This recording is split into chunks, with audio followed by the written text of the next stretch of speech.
৬ বছর পেরোলেও সুনামগঞ্জের তাহিরপুরের শাহ আরফিন ও অদ্বৈত মৈত্রী সেতু নির্মাণ কাজ শেষ হয়নি। ২.৫ বছরের প্রকল্পের মেয়াদ বেড়েছে এ পর্যন্ত ৪ বার, আর চরম দুর্ভোগে স্থানীয় বাসিন্দারা। স্যান্ডেলিনা সো, রূপচর্চায় আভিজাত্য। তাহিরপুরের জাদুকাটা নদী, দুপারের মানুষের ভোগান্তি কমাতে নদীর উপর শাহ আরফিন ও অদ্বৈত মৈত্রী সেতু নির্মাণ প্রকল্প গ্রহণ হয়। তবে ৬ বছরেও শেষ হয়নি সেই সেতু নির্মাণ কাজ।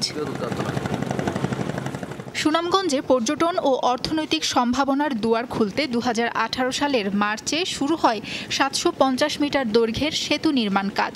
ব্যয় ধরা হয় ৮৫ কোটি ৯৯ লাখ টাকা। তবে এরপর ৪ ধাপে চলতি বছরের জুন মাস পর্যন্ত বেড়েছে মেয়াদ। এ নিয়ে ক্ষোভ স্থানীয়দের।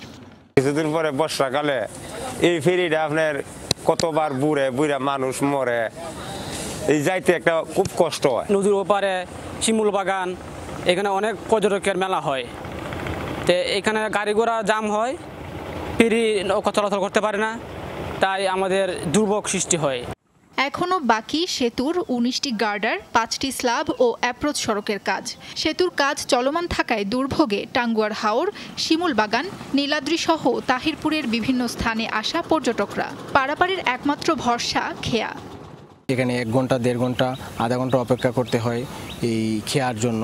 তারপরে আবার এই রাস্তা অনেক খারাপ। এলাকার রুগী যখন আমরা বিভিন্ন কষ্টের মধ্যে থাকি, তখন সুনামগঞ্জ বা সিলেট নিয়ে যেতে হয়, তখন আমরা এদিকে যেতে পারি না, খুবই কষ্ট হয়। হয়তো নৌকাতে নিতে হয়, আর নাইলে গাড়ি দিয়ে ভাঙিয়ে যেতে হয় আর কি।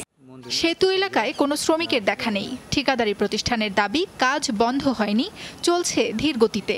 তবে ৬ মাসের মধ্যেই সেতু নির্মাণ শেষ করার আশ্বাস এলজিইডির নির্বাহী প্রকৌশলীর।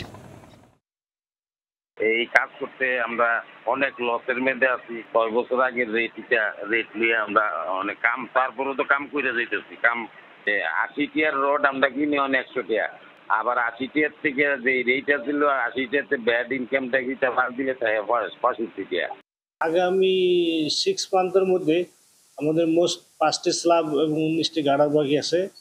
আর অ্যাপ্রোচ এক সাইডে মাটি ভরাট হয়ে গেছে, রেল পোস্ট হয়ে গেছে। আগামী ৬ থেকে ৭ মাসের মধ্যে কাজ শেষ হবে বলে আমরা আশা করছি। সেতুটির নির্মাণ কাজ শেষ হলে জেলার তাহিরপুর, ধর্মপাশা, মধ্যনগর এই ৩ উপজেলা সহ নেত্রকোনা ও ময়মনসিংহ জেলার সাথে সুনামগঞ্জের সড়ক যোগাযোগ স্থাপন হবে। সাবরিনা লিজা, যমুনা নিউজ।